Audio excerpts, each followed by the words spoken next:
Hola, les damos la bienvenida al canal de las Tardes Contemplativas, un espacio de escucha activa, reflexión y aprendizaje de herramientas meditativas que te permitirán tener recursos para tu autocuidado, así como un espacio de reflexión de las cosas que nos impactan día con día. Estas grabaciones son parte de nuestras sesiones. Si deseas tener la experiencia completa, te invitamos a asistir de manera presencial o virtual todos los miércoles a las 7 de la tarde. Informes al correo info@descansamejor.com o por WhatsApp a nuestro número 55 63 26 99 46. Que lo disfrutes.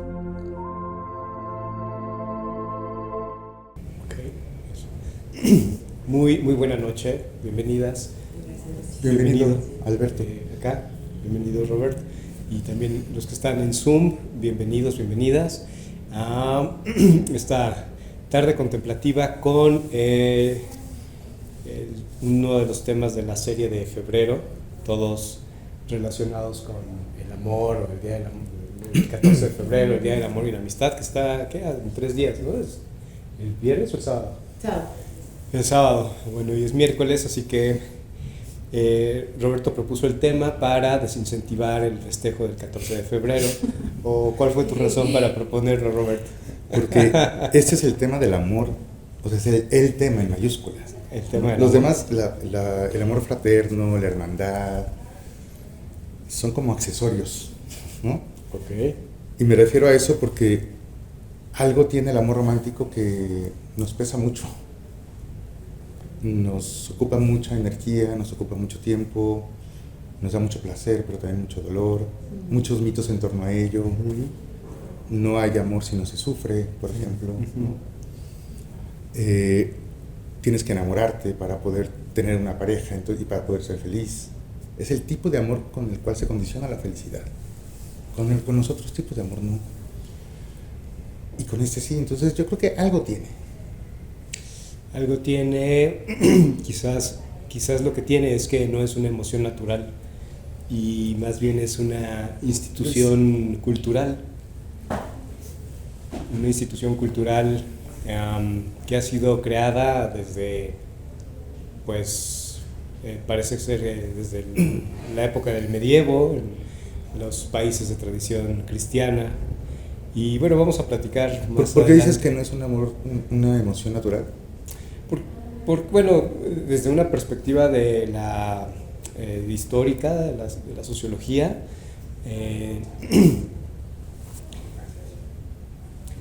podemos, bueno, lo que se ve es que no es así como entendemos el amor romántico en la actualidad, no es algo que haya existido siempre, sino que a través del devenir histórico ha ido conformándose eso que hoy entendemos por amor romántico y los mitos que hay alrededor de él. Entonces por eso digo que no es algo natural, porque no siempre ha estado presente en la historia, en la humanidad, sino que a partir del desarrollo de la sociedad, de la civilización, es que se ha ido conformando este constructo, esta idea del amor romántico. Y que además el tema, como hoy está anunciado, son los mitos del amor romántico, que terminan siendo las expresiones o las expectativas de ese amor romántico que hemos construido. Ya entendí. Sí, porque el amor como emoción sí es natural, Sí. ¿no? Y entre ellos el amor que se siente entre una pareja humana y no humana, ¿no? También los animales no humanos tienen vínculos románticos. Los topillos de la pradera son un caso muy bonito. Son unas tucitas pequeñitas que viven en el norte de América, Corazón. en Canadá. Pones corazones, Luis, cuando diga los topillos. Y recientemente, bueno, desde hace como 10 o 15 años, se utilizan como un modelo para estudios del comportamiento más apegado a lo que puede suceder con los humanos. Yo digo que es lo contrario, porque son monógamos, son los únicos roedores monógamos. Pero monógamos además de por vida, forman un vínculo de pareja. En el momento en que se conocen y pasan la prueba de gustarse y copulan, se crea un vínculo y ahí se queda. Tanto que si se acerca una hembra, el macho la corre y la golpea porque él ya está ocupado. Se crea un candado hormonal. En el momento que se crea ese vínculo, se libera oxitocina de manera tremenda, de tal forma que su amor romántico, lo que comúnmente en otras especies que se había estudiado, ratas, ratones, gatos incluso, al momento de que se hacía un vínculo, era mucha dopamina, muy asociado al circuito de placer, que es a lo que generalmente se asocia el amor romántico, el placer. Pero estos topillos, en el momento que hacen el vínculo, además se libera oxitocina. Los humanos, por ejemplo, este amor romántico que dura algunos meses es más que amor, es euforia, es un placer eufórico. Y con el paso del tiempo, con la convivencia, con el conocimiento mutuo de la otra persona, se va creando un vínculo donde esta euforia ya no es tan importante, ¿no? Y fisiológicamente eso implica más niveles de oxitocina, que es la misma hormona que facilita el vínculo de madre-hijo. Pero en el caso de los topillos, desde el día 1 empiezan a liberar oxitocina. O sea, su amor romántico es muy vinculante. Porque la oxitocina es la hormona de la conexión. Pues sí, es muy empatogénica, ¿no? Favorece mucho la cercanía más que la euforia. Entonces, por eso creo que de todos los amores ese es el amor. O sea, tuvimos que encontrar una especie para que nos dijera algo. Y luego, mis alumnos estudian eso, algunos de ellos y algunos colegas, y casi todos sus trabajos comienzan. Y los modelos, el topillo de la pradera es un modelo más apegado al humano porque son monógamos y porque es más apegado al humano por ser monógamos. Y entonces sí, porque la monogamia romántica sí es una construcción totalmente, ¿no? Total. Y entonces la investigación también está sesgada por los mitos del amor romántico. En realidad, nosotros la estamos utilizando para comprender si el vínculo puede ser protector de uso de sustancias. Y sí, en efecto, los topillos de la pradera que están emparejados y ya tienen vínculo, y uno de ellos tiene uso problemático de sustancias, bueno, se le desarrolla una adicción. Si tiene vínculo, la recaída es menos probable. Y sucede también con los humanos. Cuando en el caso humano hay una pareja, tiene un nombre particular. Bueno, una pareja no conflictiva, una pareja que no incrementa el estrés para consumir, la recaída es mucho menos probable y hay mucho más apego, y hay más apego al tratamiento.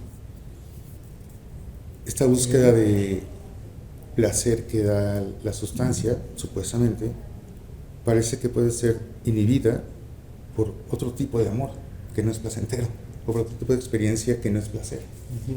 Es compañía. En el caso humano ya se sospechaba, pero hay tantas cosas alrededor nuestro que no sabemos qué es. En el caso de los topillos, pues solo es su amor y sus hormonas. Entonces nos da elementos de cómo podría ser en el caso humano.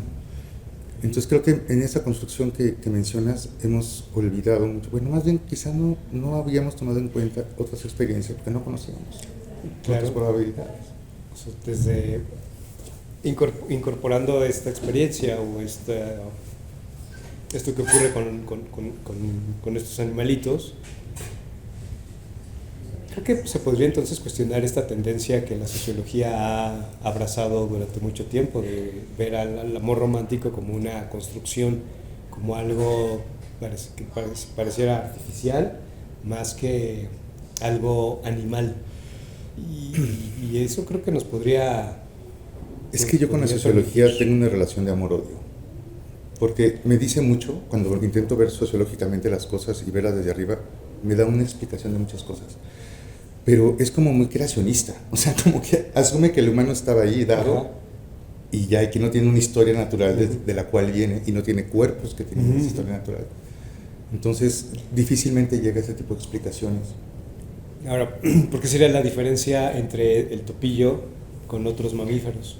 ¿Por qué otros mamíferos no tendrían? Esa es una gran incógnita, porque su etología, es decir, la forma en la que los medios donde vive, el ambiente donde se desarrolla, no es muy diferente de otras especies. Viven en túneles como topos, de hecho pues son topillos. Pero no son topos exactamente porque son más bien roedores, como tú conejos. Ajá, pero como viven como conejos pero sin orejas, pero con colita. Como un hámster, Hámster conejo. Enamoradizo. Solo una vez. Solo una vez, es cierto. Y algo muy interesante, bueno, etológicamente todavía no sabemos por qué. Porque no se enfrentan a peligros particularmente riesgosos en comparación con otros. Pero sí es una especie que coopera en la crianza. Ok. Ese vínculo hace que mamá y papá participen en la crianza. Wow. Y de hecho, si hay topillos, bueno, crías que se criaron monoparentalmente, es decir, si quitas al papá, tienen en la vida adulta problemas para crear un vínculo. Entonces, sí es hormonal, pero es aprendido también. Wow. Entonces, los topillos son más complejos de lo que pensamos y nosotros más simples de lo que pensábamos. Sí. Sí, su estudio puede generar muchos cuestionamientos hasta lo que ahora hemos... Y el aprendizaje parece ser, y eso me encanta, que es observando cómo se comportan los padres, y esa observación provoca ciertos comportamientos que hace que se desencadenen ciertas hormonas. Oye, pero hoy recuerdo que hace tiempo hablábamos de los bonobos y del, ¿no? Sí, y de los que hacen el amor y no la guerra. Ajá, pero lo que me decías es que en esta especie el que no estuviera presente el padre no repercutía en la socialización de las crías. Es que en el caso de los bonobos es diferente, es mucho más complejo que un topillo. También hay cuestiones hormonales y fisiológicas metidas como nosotros, pero hay otras, muchas cosas sociales y morales, de hecho, ¿no? Los chimpancés, bueno, tanto los troglodites como los bonobos tienen reglas de reciprocidad que si no se cumplen se castigan.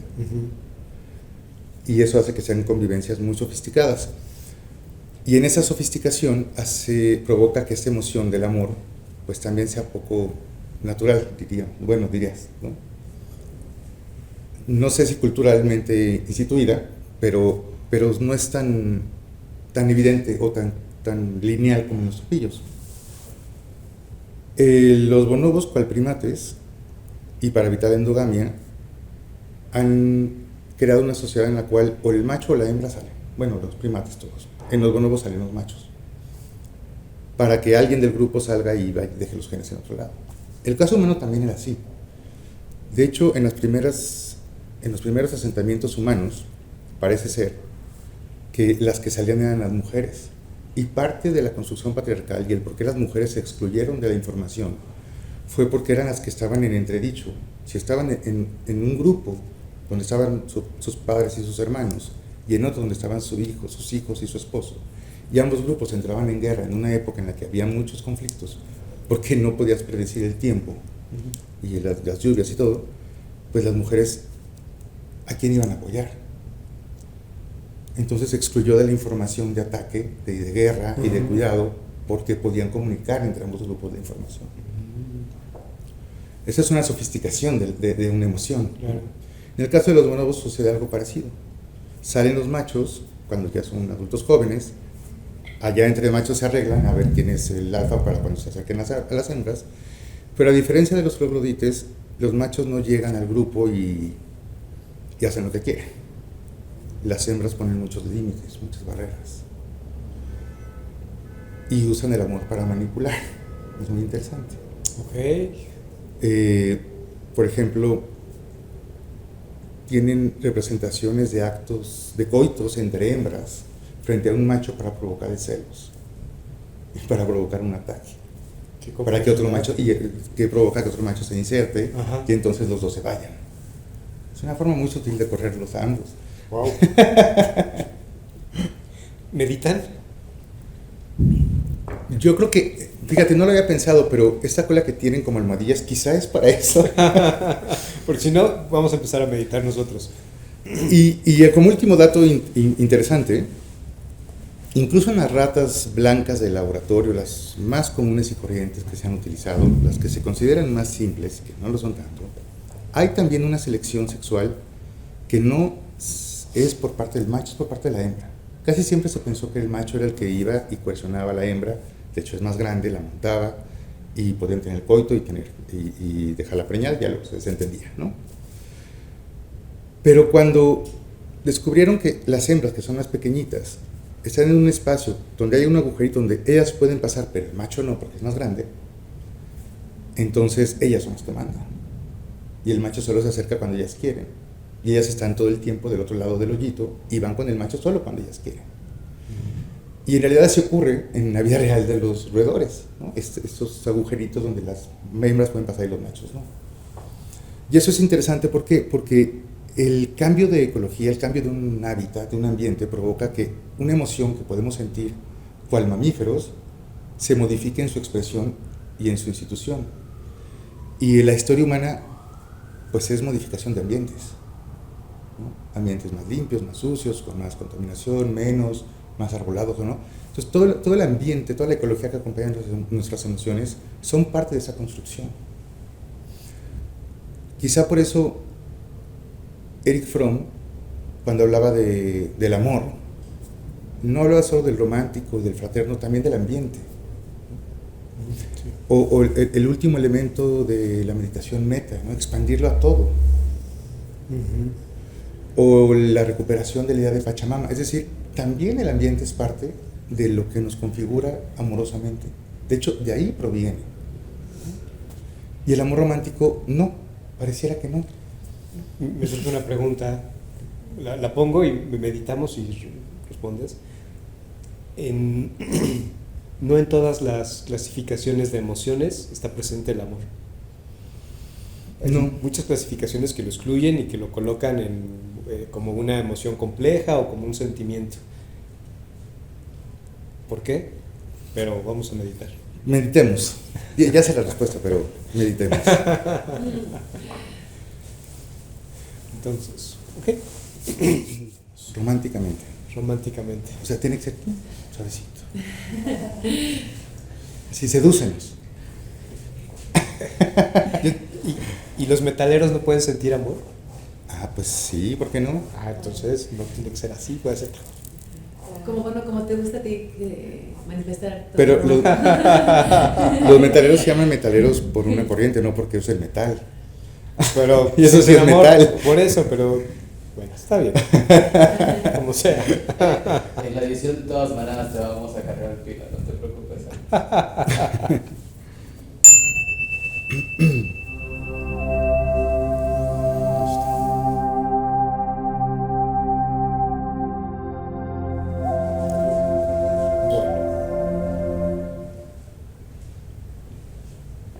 Nada.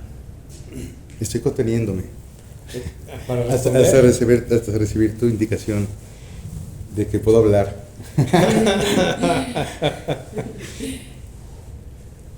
Es que yo ya tenía una pregunta formulada cuando vine aquí, una pregunta al budismo sobre el amor romántico, y ahora con la meditación creo que me quedé corto con la pregunta. Me generó más duda todavía. Porque esta meditación es disfrutable porque te conecta con una experiencia de paz, o intenta conectarte, ¿no? De tranquilidad, que también es parte del amor romántico, a momentos. La planteo, el propósito era proponer una meditación más como un acto de resistencia al amor romántico. Es que porque vamos a hablar de los mitos, ¿no? Sí, y claro. uno de ellos es como este sufrimiento que genera el amor romántico, ¿no? Este sufrimiento que es apasionado y que si no duele no es amor. Esa sería la explicación o la justificación. yo creo que los románticos del romanticismo se hicieron cargo de mitificarlo. De hecho, se enfermaban de tuberculosis, o sea, anhelaban enfermarse de tuberculosis para que al toser la sangre fuera la experiencia corporal evidente del sufrimiento del amor, que además es rojo como el corazón, ¿no? Pero hay algo que no es mito y que es parte de este sufrimiento que acompaña al amor romántico, que es la avidez. ¿La qué, verdad? La ansiedad, ¿no? La ansia, la euforia por haber encontrado ese ser que te mueve. Y encontrar a alguien que te mueve, que te destantea, que te desprefrontaliza, que te hace pensar que todo es bonito, ¿no? Que te hace creer que las personas perfectas existen, es necesaria para poder crear ese vínculo que permite emparejarse. Evolutivamente tiene un porqué, es decir, si no hubiera esta avidez, esta ansia por encontrar eso, si este encuentro no se acompañara de un placer eufórico, difícilmente nos acoplaríamos inicialmente. Después ya se van construyendo otras cosas y esa euforia va disminuyendo. Pero es en un primer momento lo que la euforia es la euforia la que nos engancha. Pasa con las personas y pasa con las sustancias y pasa con el juego y pasa con todo en la vida. Nos engancha y nos atrae a aquello, o por lo menos nos quedamos viendo a ver si vamos a ir por ahí, cuando algo nos provoca placer. No bienestar, no paz, no tranquilidad. Ahí nos podemos mantener después. E incluso decidir más intencionalmente esto. Pero la euforia incluso es menos controlable, porque es tan intensa que regularla requiere más esfuerzo. Y es muy común que se deje ir, ¿no? Mejor pues ya, que se regularice, sobre todo en la juventud, que es precisamente cuando este encuentro es biológicamente más importante, porque es cuando los cuerpos y los genes están mejor. Entonces sí, el mito del amor es sufrimiento, sí, es un mito, pero también hay algo que, o sea, como todo mito empieza o tiene algo de verdad, tiene un origen que sí es real, y el mito más bien consiste en simbolizarlo para transmitir esa idea, ¿no? Esta euforia, esta avidez, pues sí se siente feo, o sea, sí sufre. De hecho, el budismo justamente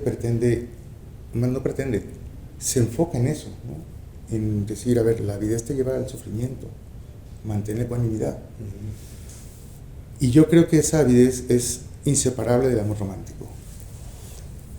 Claro, no sé si llamarlo romántico en sí, ¿no? O solo de pareja. Y de pareja lo que dure.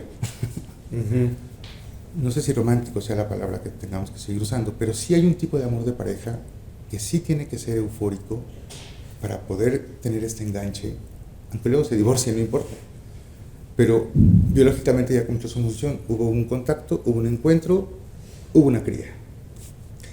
Y tu pregunta, algo se entienden. Y mi pregunta es, ¿cuál iba a ser? ¿cómo puede contribuir el budismo? ¿Cómo podemos usar el budismo para construir un amor romántico diferente? Sí, respetando la avidez que debe tener, porque tenemos cuerpo, pero también notando que en este romanticismo también hay tranquilidad, también hay paz. Cuando tienes este encuentro y se colocan las parejas la cabeza en el pecho de otra y empieza a sentirse confianza, eso también es parte del amor romántico. Y a veces nos olvidamos de eso. Y considero que de las escuelas del budismo, la que mejor podría responder esta pregunta es la escuela Vajrayana, que tiene dentro el budismo tántrico. Porque a diferencia del primer budismo, donde sí hay esta búsqueda por reprimir, inhibir este deseo, ¿no? Esta avidez por otra persona, el budismo tántrico lo reconoce como una fuerza transformadora, Eso está más no un lugar claro. donde te vayas a quedar. No, el propósito no es quedarte en esa avidez, en ese estado de deseo total, sino usar ese deseo y trascender esa avidez para llegar a un estado de no dualidad, De amor. de no dualidad, de amor, pero que implica un respeto por la identidad y por la individualidad de la otra persona. Y es muy sutil la diferencia, porque sí se busca como romper la separación entre uno y otro, pero se busca respetar su individualidad de alguna manera, ¿no? O entender que la individualidad de cada uno aporta a esa dualidad.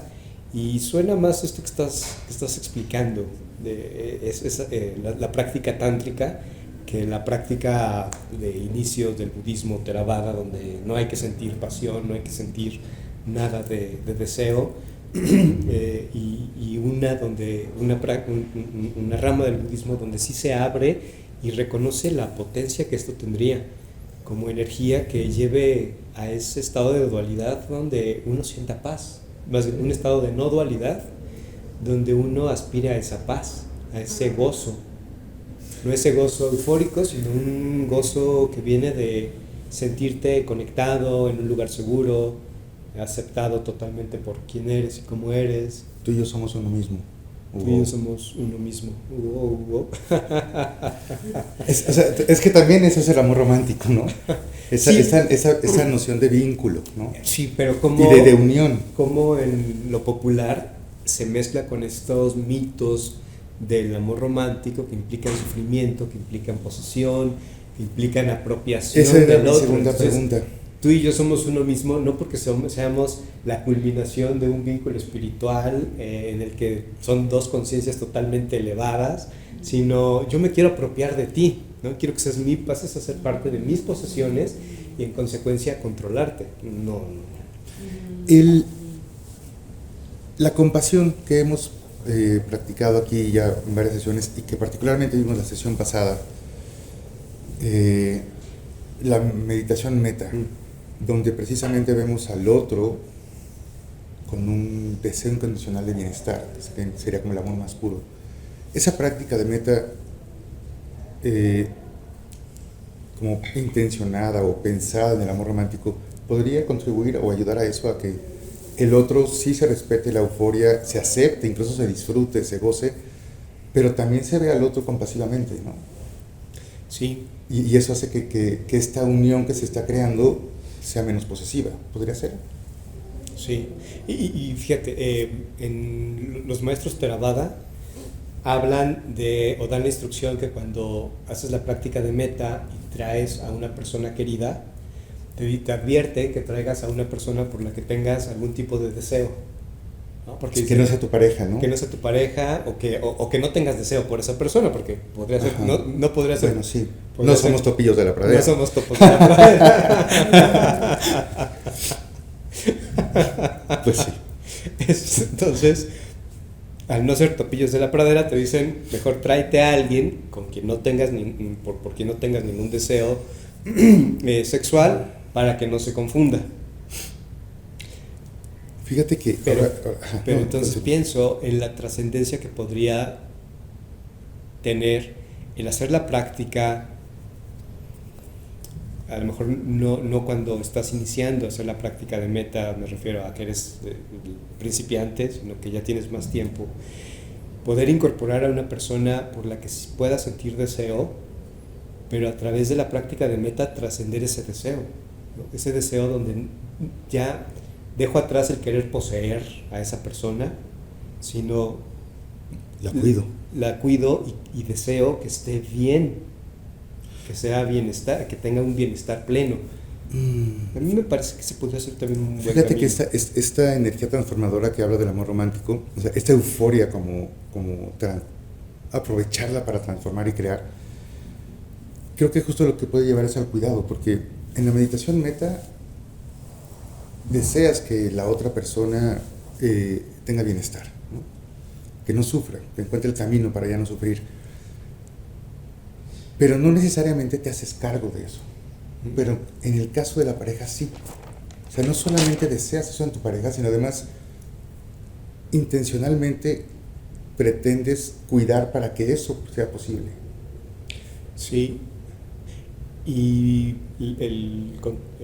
o tendría que ser así, ¿no? Tendría que ser así. Creo que habría que mencionar que habría que traer otros elementos de la filosofía budista para funcionar como un tipo de regulador de esto, ¿no? Como pienso puede ser la impermanencia y la interdependencia. Pero imagínate, le vas a quitar la impermanencia y la interdependencia al amor romántico. Porque eso lo volvería algo ¿Qué más... nos va a doler ahora, Alberto? Pero es que justo eso lo volvería algo más ecuánime, donde puedas acceder más a este estado de bienestar que de euforia. Entonces, poder concebirme en este vínculo romántico desde la impermanencia. Ojo, aquí también está el peligro de irte al lugar de como... Pues si no va a durar. Como, entonces ¿para qué me vinculo? Entonces no hay que sentir apegos, nada, no, ojo con eso, pero sí un sentido de impermanencia y de interdependencia, ¿no? Saber que que son dos seres que tienen su propia historia y que esa historia hace que sean totalmente distintos, que las condiciones de la realidad superan la voluntad de uno, y entonces eso abriría la puerta a un entendimiento de mayor ecuanimidad en la relación. Creo que cuando se crea esta unión a través del vínculo de pareja, sí se pierde esa individualidad y comienza a hacerse las cosas en pareja. Uh-huh. Y entonces creo que en ese momento el amor romántico, quizá todo el amor, pero bueno, el romántico por lo menos por hoy, ya no tiene que ver con los sentimientos. Ahorita hemos hablado de sentimientos, ¿no? Que se siente, la oxitocina, el amor, el cuidado, pero no hemos tocado otro punto. El amor es acción.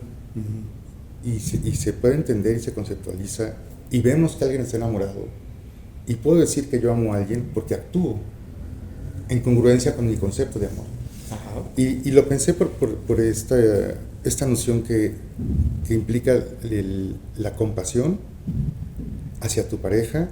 Es también una acción, pero ya no solo una acción mía, sino para que sea realmente compasiva tiene que ser un tándem. O sea, 1 más 1 no son 2, es otra cosa. Uh-huh. ¿No? Y me acordé mucho de Simone de Beauvoir y de Jean-Paul Sartre en su liberal relación para la época, ¿no? Entonces, cada quien tenía sus novicillas, sus novicillos, sus ¿cómo decía yo? Sus queversitos, ¿no? Incluso se los platicaban y se contaban cartas, ¿no? Hay cartas muy bonitas cuando Simone está en Nueva York presentando uno de sus libros y se encontró un neoyorquino y se enamoró y le escribía a Sartre, ¡ay, está fabuloso!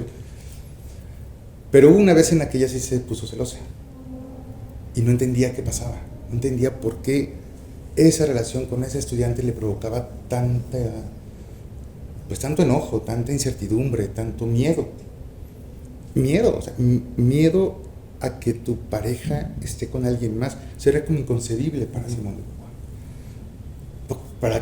además para quien escribió El segundo sexo, ¿no? y Sartre le da 2 respuestas y que hacen que el amor sea una acción, ¿no? O sea, el existencialismo no le importan los sentimientos, le importa la acción. Uh-huh. La acción es lo que transforma la existencia en algo. Y le dice, a ver, pero estoy contigo.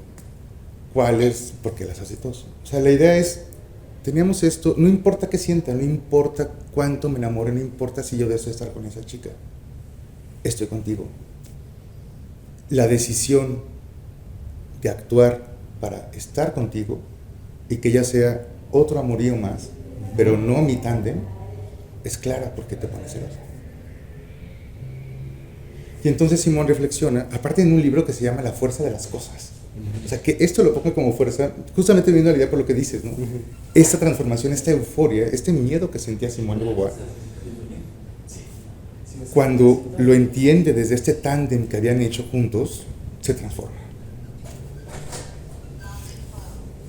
Y se transforma tanto que cuando ella quiere escribir su obra, o sea, su gran obra, y no sabía qué escribir, y Sartre se sienta, y con todo lo que le hubiera podido decir él, con todos los temas que habían tratado como pareja y como filósofos, le dice, escribe de lo que eres. Y antes de ser cualquier otra cosa, antes de ser filósofo, antes de ser maestra, antes de ser, eres mujer. Escribe de lo que sabes, porque lo eres. Y escribe El segundo sexo. Uh-huh. Entonces, este consejo que le da Jean-Paul Sartre, cuando ella está en la confusión de qué escribir, era hacia ella, era este acto de cuido, y hago que esta intención de bienestar para ti la tome también en mis manos. Ya no sea solo una intención, sea un acto de mí, uh-huh, hacia ti. Porque le escribe un tema que a él pues, ni le va ni le viene, ¿no? Es más, si lo hubiera escrito él, que se hubiera tenido más fama de momento. Uh-huh. Pero era para ella, porque era su tándem, y su tándem, él, bueno, sí importa a él, pero el deseo es para ella. Entonces, es este amor que era romántico y era compasivo al mismo tiempo, y era transformador. Pero todo era acción. Los sentimientos eran referencias, pero referencias que incluso podían confundir. Lo que importaba era la acción. Uh-huh. Y creo que eso es lo que nos confunde actualmente y por eso el amor romántico es tan único y nos llama siempre la atención, por las acciones. Sí.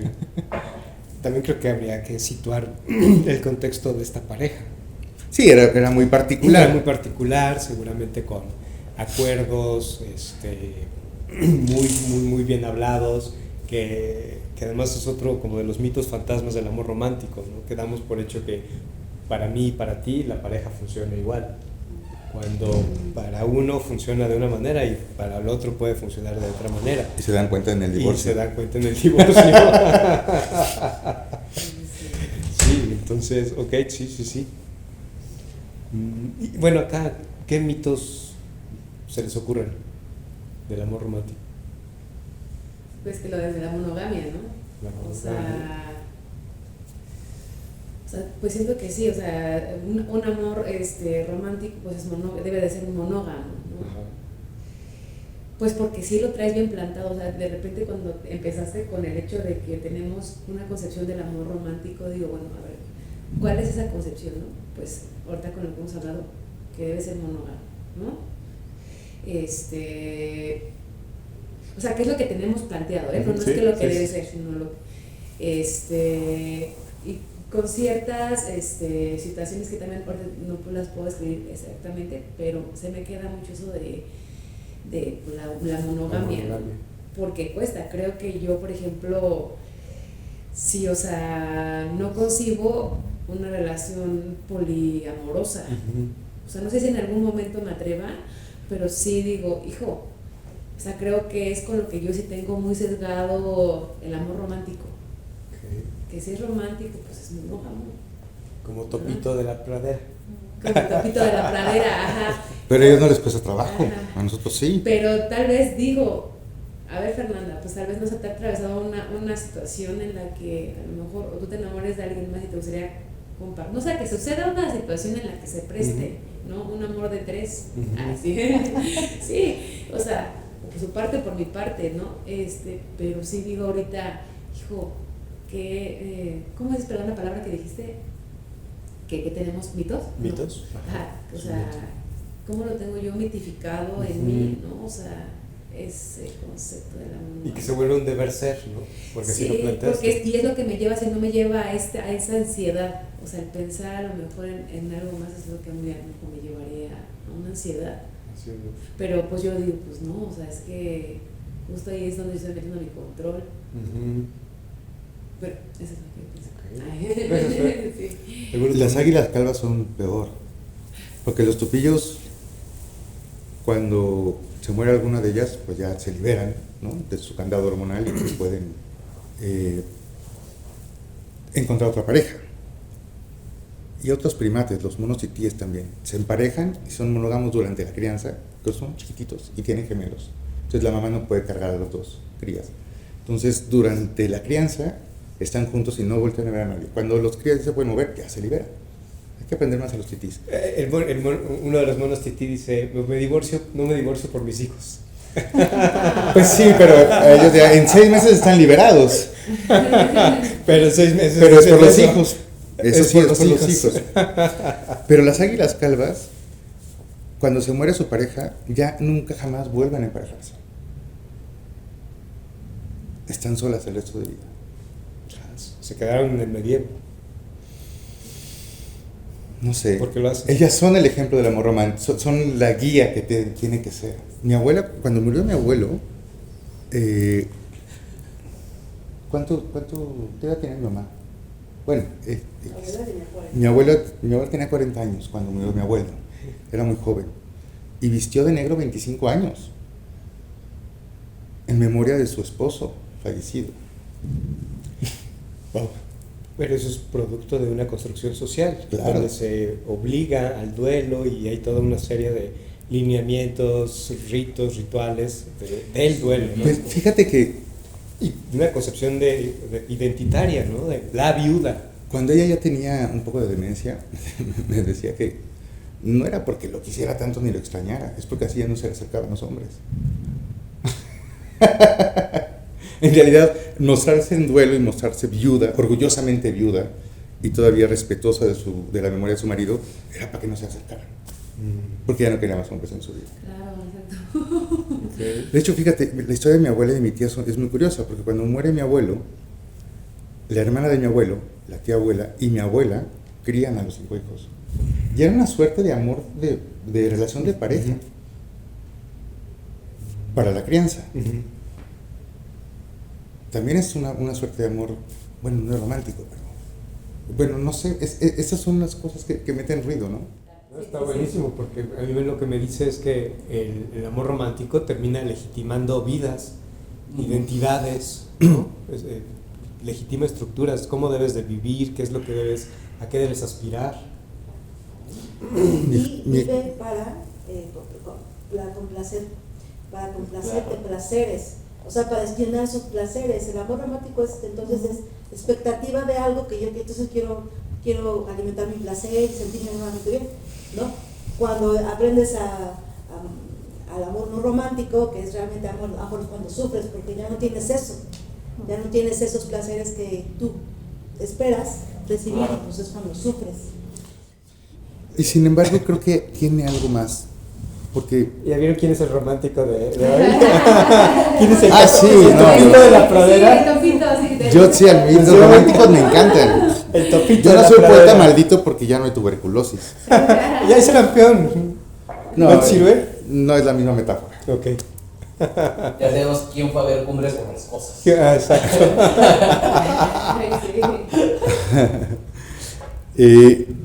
Que hay algo interesante también. ¿Por qué ¿no? digo que hay algo más? Porque mi experiencia clínica y la experiencia de mis colegas cuando la compartimos es que cuando llega una paciente roto o rota al consultorio, puede ser por muchas causas, pero los rompimientos así internos más fuertes, más severos, los que marcan un trauma que acompaña a la persona hasta casi el final de su vida y que a veces nunca se recuperan, es cuando sucede en el amor romántico en la adolescencia. Rompe el yo, lo desbarata. Sí. O es incluso menos severo que la pérdida de un papá, de una mamá, de un hermano, de patrimonio, incluso de un miembro del cuerpo. Pero perder eso que anhelabas, eso que amabas así, por lo que sea, porque murieron, porque los separaron, por lo que sea, ¿no? O sea, creo que por eso Romeo y Julieta sigue siendo tan actual, porque no es que retrate el sufrimiento nada más, retrata la fuerza que eso tiene para el eros, ¿no? Para lo que da la vida humana. Y creo que, como decía Fer, creo que quizá hay que comenzar a ver el amor como una oportunidad potencial de aprendizaje. Y digo potencial porque a lo mejor nunca lo vives y no te va a hacer falta, pero si lo vives puede ser una oportunidad para enfrentarte a todo esto que estamos viendo, y eso es lo transformador. Entonces creo que pues hay que darle su crédito al amor romántico. Es una de las rutas que tenemos para desarrollarnos mejor, tener más conciencia. Quizá por eso los existencialistas lo veían así. Bueno, sí. ¿Qué iba a decir? Bueno, con lo que dices, a mí me parece o que demuestra cómo desde la adolescencia ya introyectamos todos estos mitos acerca del amor romántico, desde los cuales interpretamos lo que nos ocurre, llevándonos a que un rompimiento de nuestro primer amor sea algo tan doloroso. Y como agregaría en la experiencia clínica, en la consulta privada, la importancia de identificar los mitos de amor romántico que construyen la interpretación de lo que está viviendo esa persona. Y iba a decir otra cosa y ya se me olvidó. Por ejemplo, en torno al amor romántico con los jóvenes, la idea que prevalece es, ay, se le va a pasar. Están chavitos, es su primer novio. Híjole, si supieran lo que provocan. Sí. y la las otra hormonas, ¿no? O sea, estamos hablando que es inevitable y es químico sentir atracción, sentir esa sensación, ¿no? Y creo que en la adolescencia lo sientes todavía el triple por ese cambio y como, no sé, los topitos de la pradera, ¿no? Que es algo químico que se está generando, creo que en la adolescencia lo generas más, o es más intenso lo bueno y lo malo, pero al final sí hay algo químico que nos hace inevitablemente tener atracción, sentir cosas por la otra persona, ¿no? Hay otro elemento. Y construirte a través de eso. Quizá por eso duele tanto el construirte. rompimiento. Y también por la etapa, porque es una etapa en la que estás rompiendo con tu familia nuclear y estás buscando el emparentarte con pares, generar tu propio grupo. Entonces, como estás dejando la familia, pero todavía no tienes este otro nuevo grupo, el romper en la adolescencia te deja en un estado de a mitad del mar sin agarrarte de nada. Claro, porque además es la etapa en la que comienzas a competir. Sí, entonces ya no quiero estar con mis papás. Pero soy un inútil. Y entonces cuando me rompen esta relación donde yo ya asumía que ya estaba lo único que me hacía un nuevo útil. grupo, Sí, me quedo sin nada. Por eso es tan doloroso. Y bueno, otro apunte es que a lo mejor lo que también en esta oportunidad de aprendizaje no solo es aprender a aguantar, también es aprender a poner límites. Yo quiero regresar a la neuroquímica. Vale. Porque en la adolescencia, fatalmente, desde nuestra vida adulta, pero muy bonito para los adolescentes, tienen una doble señalización de placer. Pero cuando somos adolescentes, basta con la idea de eso para que te echan del circuito de recompensas. O sea, el enamoramiento en la adolescencia, y por qué es tan intenso en la adolescencia y no en otra etapa de la vida, tiene un poco que ver con eso, bueno, mucho. Porque la mera idea de la pareja echa a andar una circuitería recompensante como si estuvieras teniendo un contacto físico con la pareja. Eso no sucede después de la adolescencia. Y sucede con todas las especies mamíferas. Entonces, por eso creo que hay algo más. Eso no tiene que ver con lo psicosocial, porque hasta a los ratoncitos les pasa. Hay algo pasa con el vínculo de pareja en la juventud que hace que sea muy intenso. Incluso ya no solo eufórico, sino simbólico. O sea, los ratones solamente de escuchar la palanquita que le va a dar su droga de preferencia, ¡pum!, echa a andar el circuito de recompensas. Sin olerla, sin nada. Solamente detectando que por ahí anda, ¿no? Las cartas que nos damos el 14 de febrero son eso, ¿no? Son esa palanquita, son la idea de ahí sigue. Ayer, la semana pasada, vi a mi primera novia y la única, y todavía guarda las cartas de secundaria. ¿Por qué guardas esas cartas tan cursis, no? ¡Qué malas! No quiero evidencia. Y es que, claro, marcan, porque esa intensidad solo se presenta en la adolescencia. Y esa intensidad de euforia por la presencia del otro, pues va acompañada de celos, porque implica posesión, porque la falta del otro te provoca avidez y ansiedad. Los celos surgen de ahí, antes de darles todo el concepto, surgen de esa ansiedad, porque no está lo que yo quiero, y está en otro lado, donde no conmigo, ¿no? Entonces, es una avidez, es esta doble señalización, doble placer, físico y simbólico, acompañado de una avidez que lleva a los celos y que genera más competencia, porque entonces tengo que traer lo mío del otro. Entonces, es muy bonita la adolescencia por eso. Por eso yo creo que hay que promover el amor romántico, pero menos doloroso. Ahora, se me olvidó mi bolsita que le iba a traer, porque mi marido, que cree que yo no creo en el amor romántico, me regaló una bolsita que dice, con una gata muy bonita, y dice: más daño ha hecho a la historia el amor romántico que una coquita sin azúcar. La traje la semana pasada porque creí que íbamos a hablar la semana pasada del amor romántico. Pues sí. Y sí. ¿Cuánto daño? Ay, sí. O sea, Claro, y aunque lo trates de manejar, es que aparte, o sea, de verdad, todo el tiempo te está llegando información, hasta con lo que tú dices en la familia simplemente, ¿no?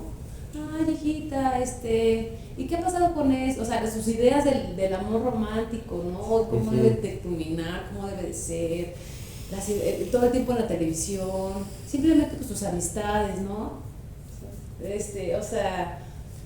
que dices, híjole, o de repente una plática así, no sé, y de repente dices, híjole, te hace pues volverte a cuestionar, porque es lo que yo digo, ¿por qué me sacude esto si a lo mejor yo no lo deseo? ¿Por qué me está sacudiendo esto que me está diciendo, esto que estoy escuchando, esto que estoy viendo? ¿Por qué me está sacudiendo? Bueno, pues porque tengo 36 años, pero siento que he definido mucho mi tipo de amor. Ay, sí. O cómo quiero, o cómo me causa menos estrés y ansiedad vivirlo con mi pareja. Pues hace unos pocos de años, o sea, yo creo que 3, 4, por mucho. Pero viví 30 y tantos años pues con un concepto y de repente pues es bien difícil porque lo vuelves a ver, lo vuelves a escuchar. Y a veces pues claro, te vas a cargar de información de 30 años en los que te casaste con una idea, con ciertos patrones, te vuelven a remover. Pero sí es bien difícil, pues o sea, más bien aprender lo que uno quiere ser, ¿no? Sí. Lo que uno realmente siente de un amor romántico, no la idea del amor romántico estructurado para otra persona. Y no es que esté mal, simplemente es que siento que debo de definirlo lo que menos me causa ansiedad, ¿no? Okay. Porque entonces yo creo que ya ese ya es un amor romántico, ya empieza a ser un amor controlador, al menos para mí. Hasta Sor Juana cayó en eso. Sí, ay, no, pues es que yo, de verdad... Pues sí, hasta Sor Juanita cayó en eso. Sí, a mí me choca, de verdad, lo que hablamos el otro día del suicidio, a mí me choca mucho que diga la gente, es que cómo es posible que esta mujer o este hombre se mató por amor, o pues es que claro, o sea, no está mal, o sea, es que pues así justamente era su cadena de prioridades y tenía el amor o sea, el amor de una pareja tan en su escala que lo rebasó o la rebasó. ¿O por qué cayó en depresión? ¿O por qué cayó en una locura? Pues sí, o sea, porque su cadena, o sea, no está mal, simple y sencillamente es que por eso a veces hay que salirse un poquito de esos patrones impuestos para no desconfigurarnos nosotros propiamente, ¿no? Porque eso es lo más sencillo.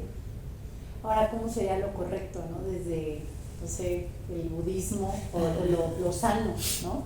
Porque es inevitable, o sea, yo lo veo, ¿no? Que estamos intoxicados y por mucho que nosotros podamos estar en nuestro centro, empezamos otra vez comentarios del externo hasta por pertenecer, ¿no? De, estás muy sola, no tienes pareja, y bueno, ¿y ahora qué va a ser de tu vida si no tienes pareja? O pues sí, el hecho de decir, a lo mejor, o yo estoy fallando, o sea, ahorita está muy de moda esto de, pues no tienes pareja porque tú tienes temas que tú tienes que arreglar, o sea, tú eres el problema, pero en fin o sea, lo normal o lo sano es tener una pareja. Entonces, ¿cuál es el punto correcto, sano, del amor de pareja o del amor romántico? ¿Qué es lo sano y lo correcto? El amor de los topitos de la pradera. Es lo sano y lo correcto para ellos. Exacto. Para ellos es sano y correcto. No debiera haber una respuesta concreta. Yo pienso que yo no tengo una respuesta, no sé si la haya, pero creo que hay una guía, y es una guía que se comparte no solo para hacer la ética de lo correcto del amor, sino de muchas otras cosas que nos preocupan, que es la libertad. En la medida en la que esto que practicamos nos permite ser libres, nos permite ser individuales y al mismo tiempo compartirnos, pero desde una decisión cada vez más libre, cada vez menos condicionada, creo que eso es el indicador de que por ahí va. Y esta plática que estamos teniendo ahora es posible justamente porque como humanidad nos hemos liberado un poco más, ¿no? Yo crecí escuchando a Lupita D'Alessio, Yuri y a Led Zeppelin, era como casi psicótico los fines de semana, pero claro, era la generación donde las mujeres estaban interrogando el amor romántico, ¿no? Yo no sé por qué se escandalizaron de que tengamos depresión y parejas tan disfuncionales en nuestra generación si crecimos con eso. Pero justamente porque pertenecemos a una generación que comenzó a interrogar eso que nuestros abuelos no. Entonces, lo único que creo que no hay que perder de vista, porque esas transformaciones van a darse sí o sí, siempre, es que se hace la libertad. Creo, es lo único que nos puede hacer. El budismo es como los griegos, todo lo sabía ya, es perfecto. Entonces, si llegas a una parte, encuentras los otros elementos y te das cuenta que ya está todo dicho. No. La impermanencia tiene sentido porque hay interdependencia, y eso tiene sentido porque hay... Sí. Y Lo interesante es aterrizar eso a nuestras relaciones. Claro. ¿No?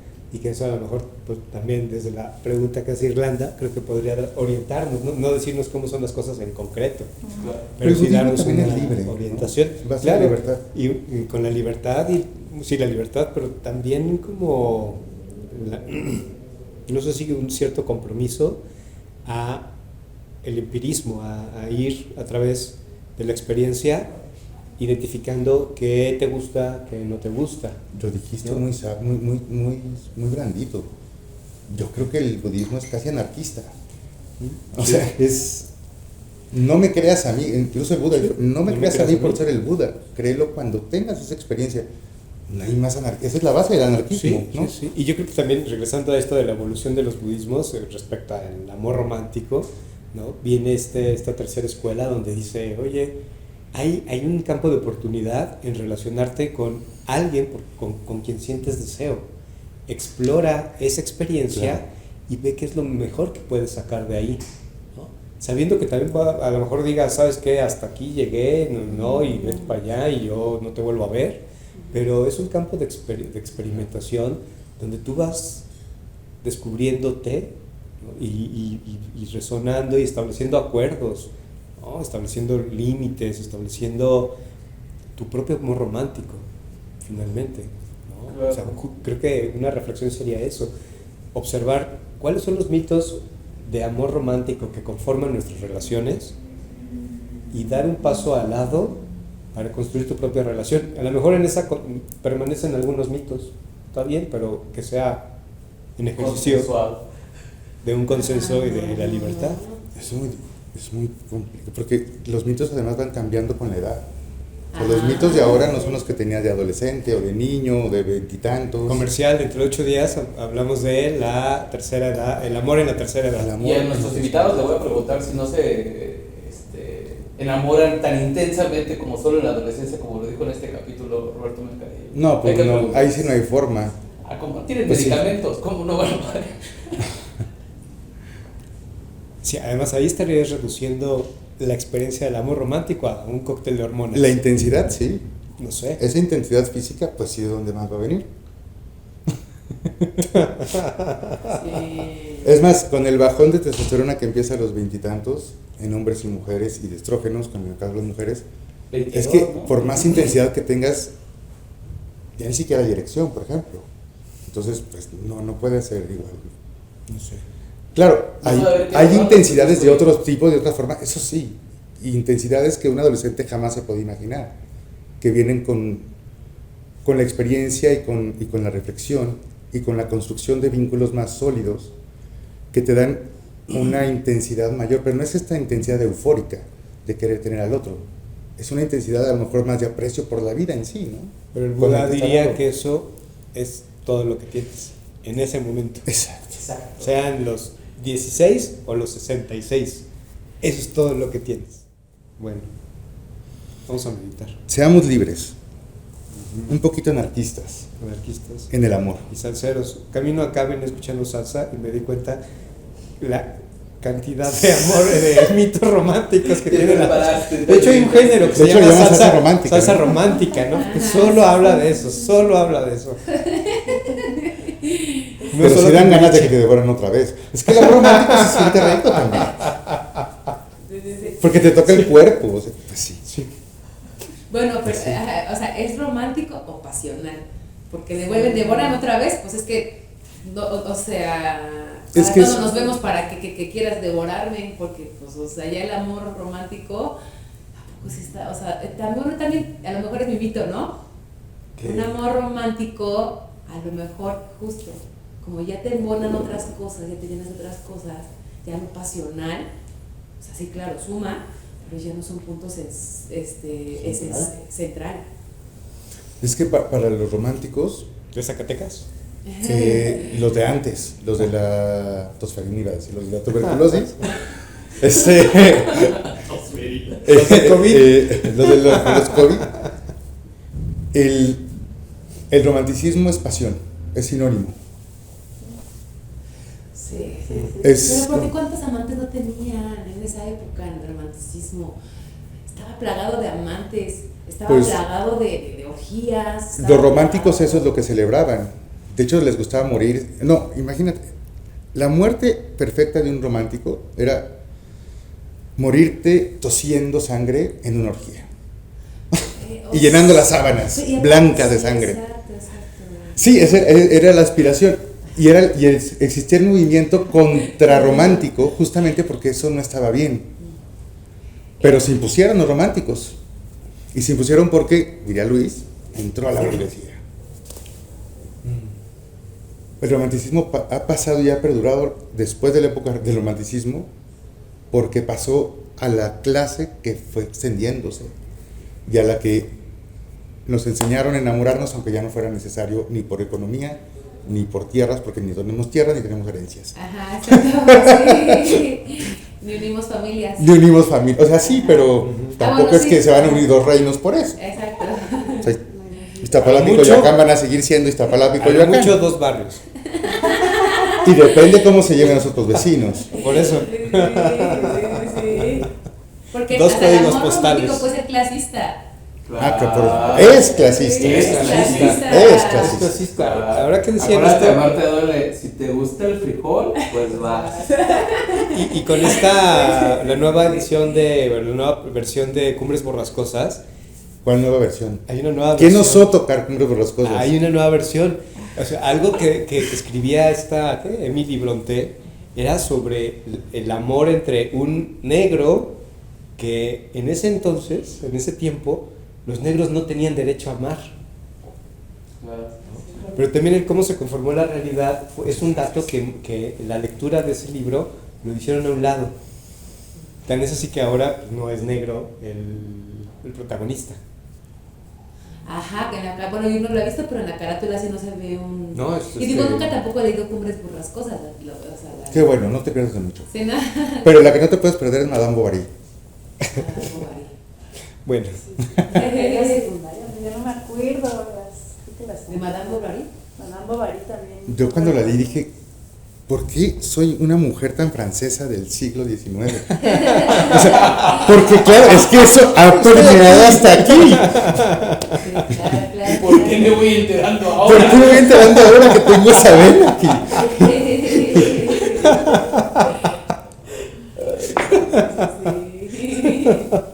Entonces la pareja de Cumbres Borrascosas era negro. Era un negro. eso. Sí. Wow. Sí, sí, sí. Qué fondo ahí. Con la inclusión lo hubieran hecho negro también. claro, Era lo correcto. desde ahí venía.